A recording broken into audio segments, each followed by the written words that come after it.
Assalamualaikum warahmatullahi wabarakatuh. Salam sejahtera untuk kita semua. Anak-anak semuanya, bagaimana yang belajar di rumah? Masih semangat ya? Bapak rasa semuanya masih semangat ya. Walaupun mungkin kita semua belajarnya jarak jauh, tapi saya yakin semua yang belajar di rumah masih semangat. Eits, yang di sana jangan tidur ya. Harus perhatikan video Bapak kali ini dengan fokus, siapkan catatan dan buku tulis kalian. Jika ada pertanyaan, silahkan ditanyakan di forum e-learning kita. Kali ini saya akan menjelaskan tentang media jaringan. Nah, di media jaringan ada 6 jenis media yang akan kita bahas. Yang pertama adalah kabel jenis UTP atau kabel unshielded twisted pair. Yang kedua, kabel jenis STP. Yang ketiga, kabel jenis koaksial, wireless, fiber optik, jenis-jenis koneksi. Jangan lupa dicatat di catatannya ya. Ada yang jalan ya. Nah, sekarang kita coba bahas satu persatu. Bapak akan bahas dari yang pertama, yaitu jenis kabel UTP. Nah, UTP ini kepanjangan dari unshielded twisted pair. Nah, kabel UTP atau unshielded twisted pair merupakan sepasang kabel yang ditwist. Jadi kalau ditwist itu berarti dililit. Nah, kalau dililit itu mungkin kalau misalnya saya punya tali atau punya jenis kabel, kabelnya itu digulung, dipelintir antara satu dengan lain, itu disebut dengan twist. Nah, yang tujuannya adalah untuk mengurangi interferensi. Jadi mengurangi interferensi listrik yang dapat terdiri dari 2, 4, atau lebih pasangan kabel. UTP dapat mempunyai jenis transfer rate mulai dari 10 Mbps, kemudian 100 Mbps, dan tetapi mempunyai jarak yang pendek yaitu maksimum 100 meter. Nah, UTP jenisnya ada 5 nih. Ya, apa-apa aja sih itu? Nah, kita bahas yang pertama nih. Nah, kategori yang pertama namanya CAT1. Jadi CAT1 ini digunakan untuk telekomunikasi telepon dan tidak sesuai untuk transmisi data. Contohnya misalnya kalau misalnya kalian punya kabel telepon di rumah. Ada nggak yang punya kabel telepon di rumah? Boleh dilihat sekarang diperiksa, boleh di post videonya, boleh dilihat kabel telepon di rumahnya. Bagaimana? Nah, kalau udah dilihat, itu namanya jenis CAT1. Jadi ini khusus untuk komunikasi telepon ya. Kalau misalnya dulu orang menggunakan internet instan kan menggunakan kabel telepon. Mungkin kalian belum lahir ya, tapi boleh kalian review cari di internet tentang materi ini. Nah, yang kedua itu namanya kategori CAT2. Nah, kalau CAT2 ini yang kayak mana sih Pak? Nah, jenis UTP ini melakukan transmisi data sampai kecepatan 4 Mbps. Nah, Mbps ini adalah megabyte per second. Nah, kalau misalnya kalian mau tahu jenjangnya, jaraknya, nanti mungkin kalian akan lihat di pertemuan selanjutnya ya. Mulai dari kilo, mega, giga, tera, dan lain sebagainya. Itu kalian harus tahu. Nah, kemudian CAT3 ini atau kategori 3 ini digunakan untuk mengakomodasikan transmisi dengan kecepatan sampai dengan 10 Mbps. Jadi kalau 10 megabyte per second itu menurut saya itu cepat lah. Kalau kalian nonton F1 kayak mana? Pernah nonton? Nggak pernah ya.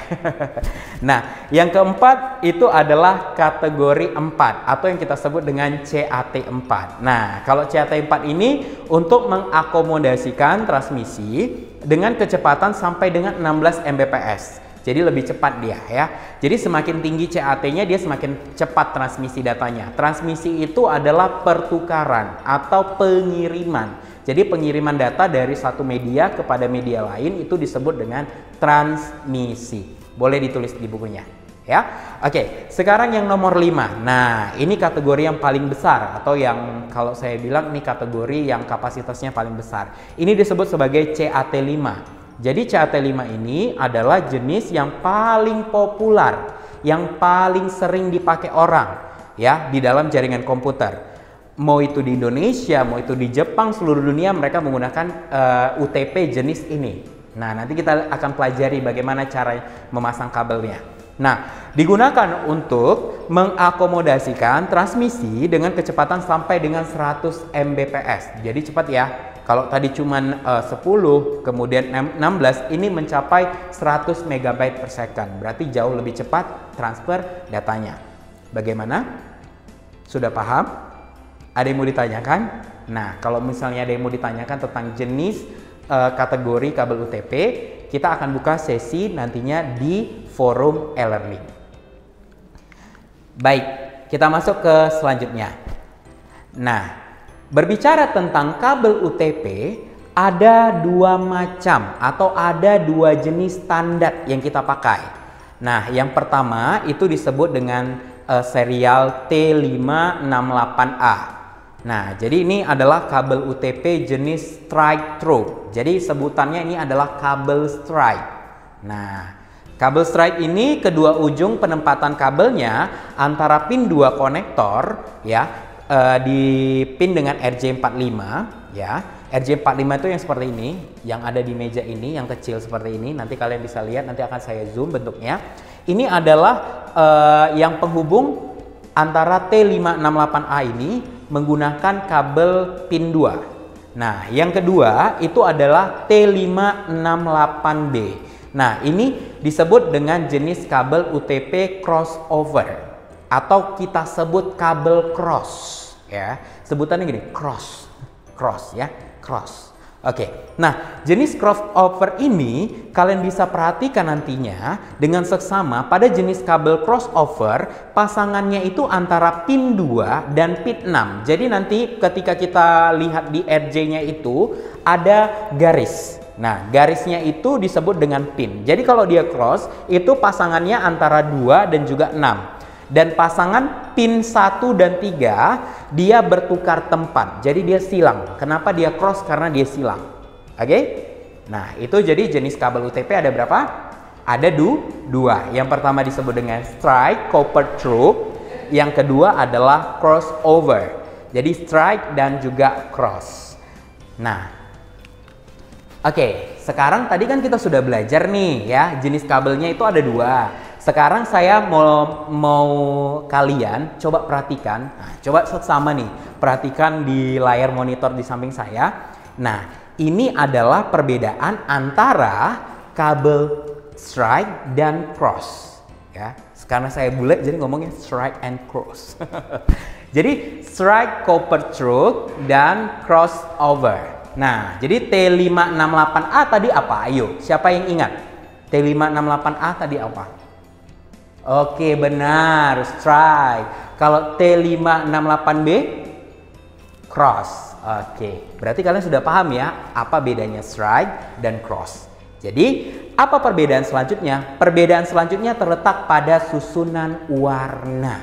Jadi jenis kabel UTP ini di dalamnya itu terdapat warna yang berbeda-beda yang dipilih. Nah, warna inilah yang kita susun supaya bisa sebagai media jaringan kita.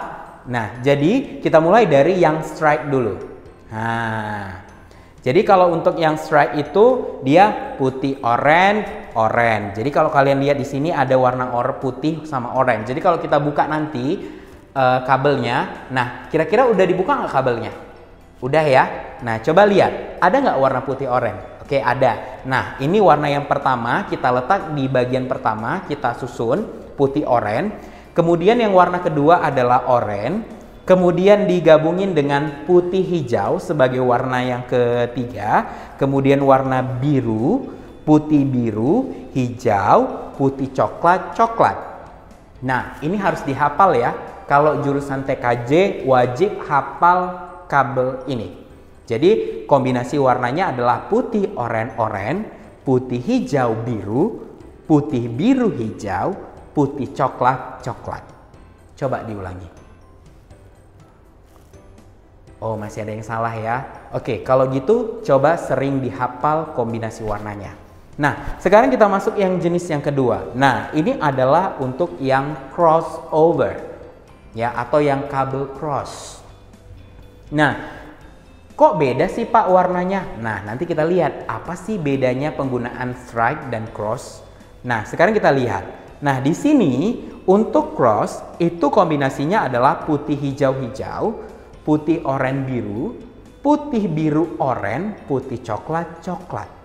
Nah, jadi kalau misalnya di sini karena saya bule, jadi pakai bahasa Inggris ya. Jadi kalau misalnya kalian lihat G itu green, oke? Dan O itu orange, B itu blue, BR itu brown, oke? Jadi itu untuk kombinasi warna cross. Coba diulang. Coba kalian ulang kombinasi warna crossover. Nah, itu dia. Bisa kan? Berarti kalian sekarang sudah bisa membedakan warna strike dan warna cross. Ada pertanyaan? Nah, kalau pertanyaan kita buka di sesi forum e-learning. Oke, nah biasanya setiap media itu punya kelebihan dan kekurangan. Sama seperti saya punya kelebihan dan kekurangan. Sama seperti kalian di rumah yang lagi belajar ada kelebihan dan kekurangannya. Kalian belajar online, daring juga ada kelebihan kekurangan. Nah, media jaringan kita juga punya kelebihan dan kekurangan. Nah, apa sih kelebihannya? Yang pertama adalah murah. Jadi kabelnya itu tergolong yang paling murah, paling mudah didapat, kita gampang dapatnya ya kabel UTP ini. Yang kedua adalah gampang instalasinya. Saya yakin kalian yang di rumah udah ngambil alat ke sekolah, udah nggak sabar ya, kayak mana sih cara instalasinya? Nah, jadi instalasinya itu gampang sekali. Saya rasa 1 kali kalian sudah coba pasti bisa. Nah, yang ketiga itu ukurannya kecil. Nah, jadi kalau ukuran kecil itu ibaratnya dia ringan, bisa dibawa-bawa, ya kan? Coba kalau misalnya kalian saya kasih kabel ukurannya 10 ton, kira-kira kalian mau bawa nggak? Nggak. Nah, kalau kabel UTP ini kurang lebih paling beratnya cuma 1 gram, ya 2 gram paling segitu, jadi nggak berat. Nah, itu jadi sebagai kelebihannya. Nah, kalau misalnya udah berbicara tentang kelebihan, pasti ada kekurangan dong ya. Secantik apapun kalian yang di rumah, seganteng-ganteng apapun kalian di rumah, pasti punya kekurangan. Sejelek-jeleknya pun kita, pasti punya kelebihan. Nah, walaupun dia punya banyak kelebihan, kekurangan juga ada. Apa itu? Yang pertama, dia rentan terhadap interferensi gelombang elektromagnetik. Jadi kalau misalnya terjadi pergesekan, kemudian di sekelilingnya itu mengandung magnet, maka dia gampang rusak. Nah, itu menjadi kelemahannya. Jadi memang kita harus menjaga instalasinya nantinya. Nah, yang kedua itu adalah jarak jangkauannya itu cuma 100 meter. Ya, nggak sampai antara dari sini ke Bali, dari sini ke Eropa nggak sampai, cuma jangkauannya 100 meter. Nah, itu menjadi kelemahan daripada kabel UTP. Nah, kalau misalnya kalian mau lebih dalam lagi, lebih lanjut lagi, nanti kita akan bahas di diskusi e-learning.